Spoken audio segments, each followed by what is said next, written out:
ನಮಸ್ಕಾರ ತುಳುನಾಡು. ನಾನು ನಿಮ್ಮ ಪ್ರೀತಿಯ ರಕ್ಷಿತ್ ರೈದೇಲಂಪಾಡಿ. ಹಿಂದಿನ ವ್ಲಾಗ್ ನೋಡಿದ್ದೀರಾ? ಅಮ್ಮನ ಜೊತೆಗೆ ಮಧೂರು ದೇವಸ್ಥಾನದ ಕಡೆಗೆ ಹೋಗಿದ್ದೆ. ಆದರೆ ಅಲ್ಲಿ ಕಥೆ ಮುಗಿದಿಲ್ಲ ಅಂತ ಒಂದು ಸೂಚನೆ ಕೊಟ್ಟಿದ್ದೆ. ಹೌದು, ಅಲ್ಲಿಂದ ಶುರುವಾಯಿತು ಮತ್ತೊಂದು ಪಯಣ.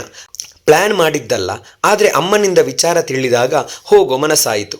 ಹಾಗಾಗಿ ನಾವು ಹೊರಟಿದ್ದು ಕಾಸರಗೋಡು ಜಿಲ್ಲೆಯ ಒಂದು ಅದ್ಭುತ ಕ್ಷೇತ್ರದ ಕಡೆಗೆ, ಪೆರಡಾಲ ಶ್ರೀ ಉಧನೇಶ್ವರ ದೇವಸ್ಥಾನ. ಇದು ಸಾಮಾನ್ಯ ದೇವಸ್ಥಾನವಲ್ಲ, ಇದೊಂದು ಪುಣ್ಯಕ್ಷೇತ್ರ. ಶಿವನಿಗೆ ಸಮರ್ಪಿತವಾದ ಈ ಕ್ಷೇತ್ರದಲ್ಲಿ ಉಧನೇಶ್ವರ ಸ್ವಾಮಿ ಜೊತೆಗೆ ಶಾಸ್ತಾರ, ಕುಟ್ಟಿಚಾತನ್, ಪಿಲಿಚಾಮುಂಡಿ, ಭೈರವ ದೈವ ಕೂಡ ನೆಲೆಸಿದ್ದಾರೆ. ಇಲ್ಲಿ ನಡೆಯುತ್ತಿರುವುದು ಸಾಧಾರಣವಾದಂತಹ ಉತ್ಸವವಲ್ಲ.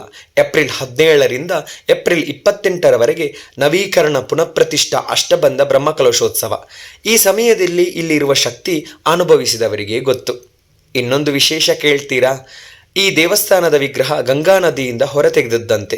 ಪ್ರಾಚೀನ ಋಷಿಯೊಬ್ಬರು ಪ್ರತಿಷ್ಠಾಪಿಸಿದರಂತೆ. ಉಮಾ ಈಶ್ವರ ಅಂತ ಹೆಸರಿದ್ದ ಅರ್ಧನಾರೀಶ್ವರರ ಸ್ವರೂಪ ಇಂದಿಗೆ ಉಧನೇಶ್ವರ ಅಂತ ಹೆಸರು ಪಡೆದಿದೆ.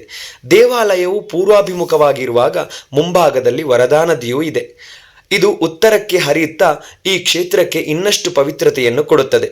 ಗರ್ಭಗುಡಿಯ ಮುಂಭಾಗದ ನಮಸ್ಕಾರ ಮಂಟಪ, ಮರದ ಚಾವಣಿಯಲ್ಲಿ ಪುರಾಣದ ಕೆತ್ತನೆಗಳು, ಪ್ರತಿ ಕಲ್ಲು ಕೂಡ ಒಂದೊಂದು ಕಥೆಗಳನ್ನು ಹೇಳುತ್ತದೆ. ಈಶಾನ್ಯ ಮೂಲೆಯಲ್ಲಿ ಕುಟ್ಟಿಚಾತನ ಸಣ್ಣ ದೇವಸ್ಥಾನ, ಮತ್ತೆ ಪ್ರವೇಶ ದ್ವಾರದಲ್ಲಿ ನಂದಿ ಮಂಟಪ, ಪಶ್ಚಿಮ ಗೋಪುರದಲ್ಲಿ ಪಿಲಿಚಾಮುಂಡಿ ಭೈರವ ದೈವ.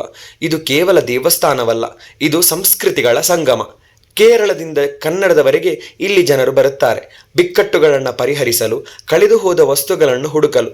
ಮನಸ್ಸಿನ ನಂಬಿಕೆಯಿಂದ ಪ್ರಾರ್ಥಿಸಿದರೆ ಕುಟ್ಟಿಚಾತ ಸ್ವಾಮಿ ಆಶೀರ್ವಾದ ಕೊಡುತ್ತಾನೆ ಅಂತ ನಂಬಿಕೆ. ಆಶೆ ಈಡೇರಿದ ಮೇಲೆ ಪಡೆ ಸಮರ್ಪಣೆ ಮಾಡುತ್ತಾರೆ. ಇಲ್ಲಿನ ಶಿವಲಿಂಗ ಕೆತ್ತಿದ ವಿಗ್ರಹವಲ್ಲವಂತೆ, ಸ್ವಯಂಭೂ ಅಂತೆ. ಎಡಭಾಗದಲ್ಲಿ ಸ್ವಲ್ಪ ಉಬ್ಬು, ಅದು ಪ್ರಕೃತಿ ಮತ್ತು ಪುರುಷರ ಸಂಯೋಗದ ಸಂಕೇತವಂತೆ. ಅದಕ್ಕಾಗಿ ಇಲ್ಲಿ ಉಮಾಮಹೇಶ್ವರ ಪೂಜೆ ತುಂಬ ವಿಶೇಷ.